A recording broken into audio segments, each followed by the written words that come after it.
Les Templiers ont-ils caché leur trésor à Gisors ?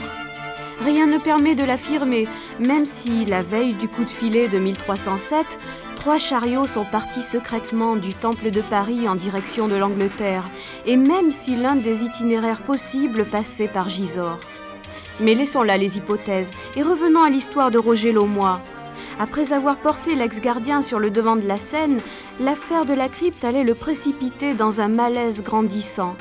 Le journaliste Jean-Luc Chaumeil garde un étrange souvenir d'une rencontre avec Laumois.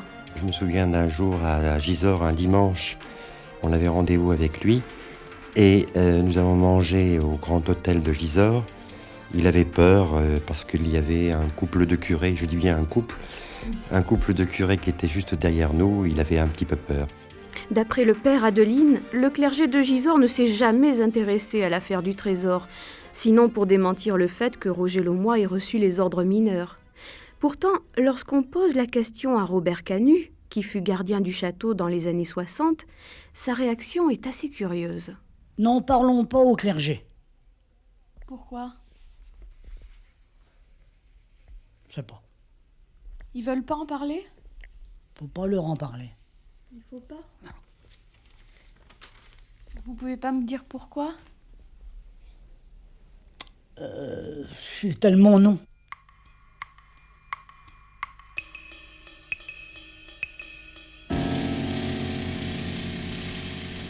Si M. Canut a refusé de répondre à une question embarrassante, il a tout de même beaucoup de choses à nous apprendre, et pas des moins troublantes.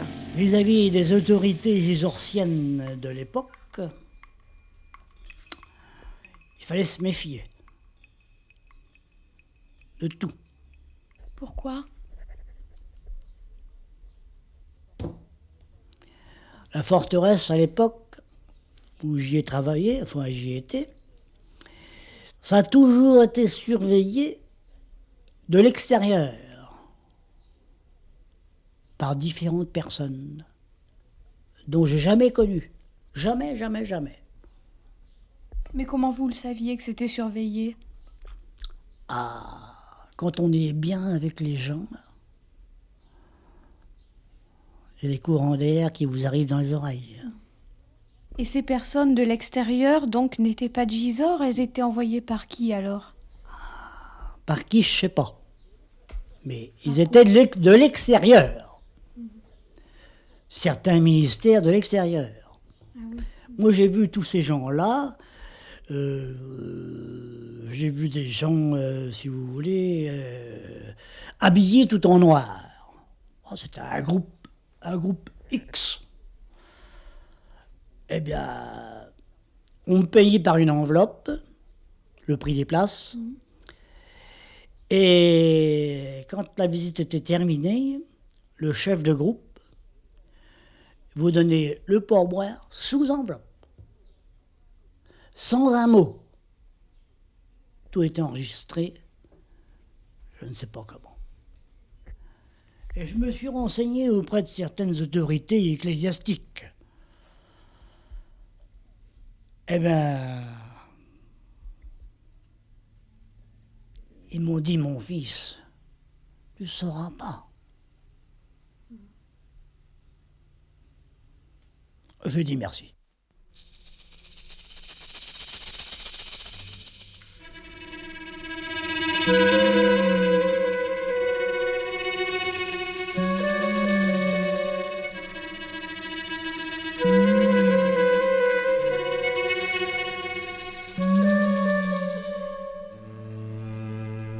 Ainsi, le château, à l'époque du grand tumulte, aurait fait l'objet d'une surveillance discrète.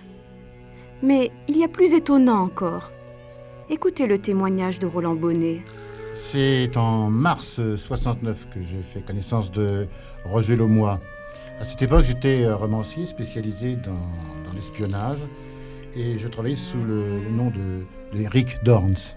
Et parmi les journalistes qui s'étaient intéressés à moi, se trouve un vieux copain qui s'appelait André Lampe, qui était animateur d'une émission à Radio Luxembourg qui s'appelait 10 millions d'auditeurs.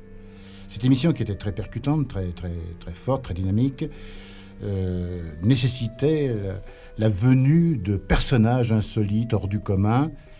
Et André m'a convoqué au studio de Radio Luxembourg, à l'enregistrement de l'aventure de l'Aumois. Et j'ai fait donc la connaissance de ce petit homme qui n'avait rien d'un mythomane, rien d'un mystificateur, mais d'un pauvre homme traqué, très triste, et qui a raconté sa vie difficilement, mais grâce à l'animateur qui l'aidait, qui l'avait mis en confiance. Et brusquement, quand on a réécouté tout l'enregistrement, cet homme a pris peur, et je revois encore, c'est une chose qui m'a marqué, se terrer dans un coin du studio et se mettre en position fétale et se mettre à trembler et de dire « ils vont me tuer, il faut pas passer ça, faut pas passer ça ».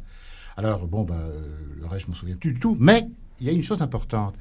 J'avais donc décidé de me servir un peu de ça pour faire un roman. À cette époque-là, j'étais franc-maçon et j'appartenais à l'obédience du Grand Orient de France. Et j'en ai parlé à des copains en disant, tiens, je vais faire un truc, et je racontais l'histoire. Et un jour, j'ai reçu la visite à mon bureau d'un membre du ministère de la Culture qui, en tant que frangin, m'a conseillé fraternellement de ne pas parler de l'histoire de l'Aumois. Je tiens à préciser qu'à l'époque du ministère de la Culture, c'était M. André Malraux.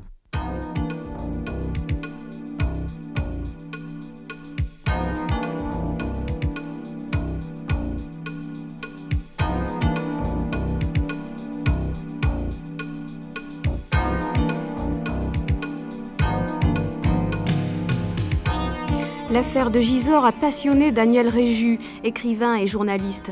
Ses convictions, qui doivent être prises pour ce qu'elles sont, peuvent nous intéresser. Roger Laumois avait peur. Mais de quoi? De qui? Justement, ça c'est certainement une question capitale. Une chose est certaine, c'est que le clergé local a joué un rôle d'une importance indéniable. Bon, il y a également une bonne partie des notables de Gisors, et pas seulement de Gisors, de la région. Et à un niveau plus élevé, on peut faire référence, sans risque de grande erreur, à des sociétés de pensée, ce qu'on appelle plus communément des sociétés secrètes, quelles qu'elles soient. Vous pensez à une société secrète en particulier? Non, en particulier, non. Ça peut être aussi bien l'Opus Dei que certaines obédiences maçonniques, que certains groupements néo-templiers. Je crois que dans cette affaire, si on l'aborde sous l'angle de l'influence des sociétés de pensée ou des sociétés secrètes, il y a eu convergence d'intérêts.